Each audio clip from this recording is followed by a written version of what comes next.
நல்லா சமைக்கிறது மட்டும் இல்லம்மா, என் பொண்ணு படிக்கிறதுலயும் கெட்டிக்காரி. University gold medalist. வேலைக்கு போய்கிட்டு இருந்த பொண்ணுதான். ஆனா எனக்கு உடம்பு முடியலன்னதும் வீட்லயே இருந்துட்டா. ஆமா, நீங்க எந்த கம்பெனில ஒர்க் பண்ணிட்டு இருந்தீங்க? ஹைதராபாத்ல ஏஎன்எஸ் சாஃப்ட்வேர் கம்பெனில ஒர்க் பண்ணிட்டு இருந்தேன். அங்க நல்ல salary கொடுத்திருப்பாங்களே. 14 lakhs கொடுத்தாங்க. அதே சம்பளம் கிடைச்சா கல்யாணம் முடிஞ்சு கூட நீ வேலைக்கு போலாமா? நாங்க எதுவும் சொல்ல மாட்டோம். உட்காருங்க. என்னப்பா பேசிட்டீங்களா?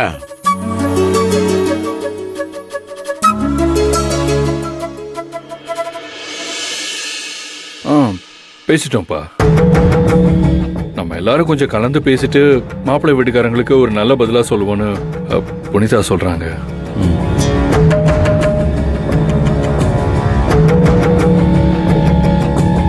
ஆமா ஆமா, பொண்ணை பெத்தவங்க ஒண்ணுக்கு 4 தடவை நல்லா யோசனை பண்ணி தான் முடிவு பண்ணணும். நீங்க நல்லா யோசிங்க. எங்களுக்கு உங்க குடும்பத்தை ரொம்ப பிடிச்சிருக்கு. நீங்க எப்ப சொல்றீங்களோ அப்ப நிச்சயத்தை பண்ணிடுவோம். டேய், நீ என்னடா சொல்ற? ஓகேப்பா. அப்ப நாங்க வரோம். அப்ப நாங்க கிளம்புறோம். நல்லது. நீங்க நல்ல பதிலா சொல்லுவீங்கன்னு எதிர்பார்க்கிறோம். பேசிட்டு சொல்லுங்க. சரி, வரோம். வரோம்.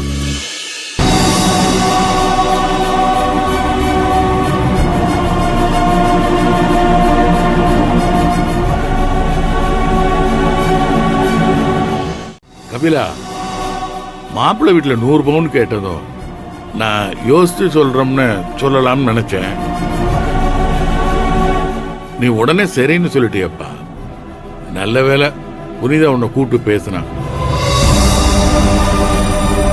இல்லப்பா, அமுதாக்கு பையனை பிடிச்சிருந்ததுன்னு நினைக்கிறேன்.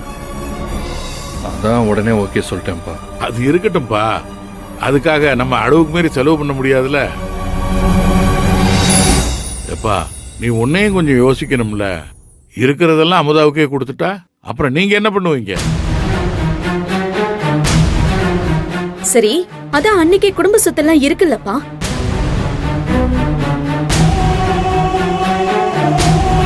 நேத்து கூட அத்தை அன்னைக்கு 200 பவுன் நகை கொடுத்தாங்க. அன்னிதான் வேண்டான்னு சொல்லிட்டு வந்தாங்க. அமுதா, நான் கேட்கறதுக்கு மட்டும் பதில் சொன்னா போதும். நீயா பெரியவங்க விஷயத்துல மூக்கு நுழைக்காத. அன்னி குடும்பத்துல எவ்வளவு சொத்து இருந்தாலும் உனக்கு செய்ய வேண்டியது தனிதானே. அதுக்கு நமக்கு பணம் வேண்டாமா? மாமா, நான் சொல்றேன்னு தப்பா எடுத்துக்காதீங்க. நகையெல்லாம் கூட விடுங்க. ஆனா எனக்கு என்னமோ இந்த இடம் சரியா வரும்னு தோணல. மா, யோசிச்சு தான் சொல்றியாமா? ஆமா மாமா, நல்லா யோசிச்சு தான் சொல்றேன். காலையில மாப்பிள்ளை வீட்டுல இருந்து வரதுக்கு முன்னாடி நல்ல குடும்பம் நல்ல பையன்னு சொல்லிக்கிட்டு இருந்தீங்க. இப்ப என்ன நீ இப்படி சொல்றீங்க? அமுதா, அப்பா சொன்னது உன் காதுல விழல? நீ போய் ட்ரெஸ் சேஞ்ச் பண்ணிட்டு வா, அப்புறம் பேசுவோம். போ. அமுதா, எல்லாம் ஒரு நல்லதுக்காக தான் நான் சொன்னேன். அவங்களும் என்ன வேலைக்கெல்லாம் போக சொன்னாங்க. அவரும் நல்ல வேலை பாக்குறாரு. அவங்க உன்னை வேலைக்கு போன்னு சொன்னது உன் திறமைய மதிச்சு இல்லம்மா, உன் சம்பளத்துக்கு ஆசைப்பட்டு. இங்க பாரு, அந்த குடும்பத்தை பத்தி நான் கேள்விப்பட்டிருக்கேன். இப்ப அதனால தான் சொல்றேன், நாம வேற ஒரு நல்ல இடமா பார்க்கலாம்.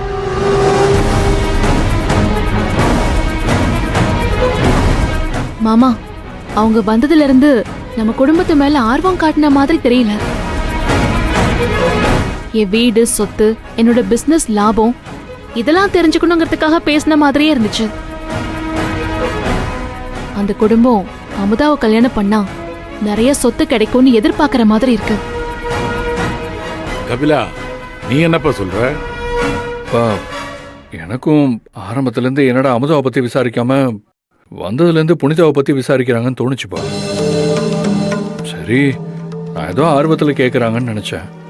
இப்போ புனிதா சொல்ற மாதிரி நான் யோசிக்கலப்பா. அம்மாடி புனிதா, நீ சின்ன பொண்ணா இருந்தாலும் ரொம்ப சரியா தான் யோசிக்கிற. நீங்க உள்ள பேச போனதும் அதுவரை மாப்பிள்ளையோட அப்பா கல்யாணத்துக்கு முன்னாடி வேலைக்கெல்லாம் போய்கிட்டு இருந்தான்னு கேட்டாரு. அமுதாவோட சம்பளத்தை கேட்டதும் அந்த அம்மா முகம் போறத பார்க்கணுமே. கபிலா, கொஞ்சம் டைம் எடுத்தே பண்ணலாம். நானும் 4 பேர்கிட்ட விசாரிக்கிறேன். இப்போதைக்கு நாம உடனே எந்த முடிவும் எடுக்க வேண்டாம்ப்பா.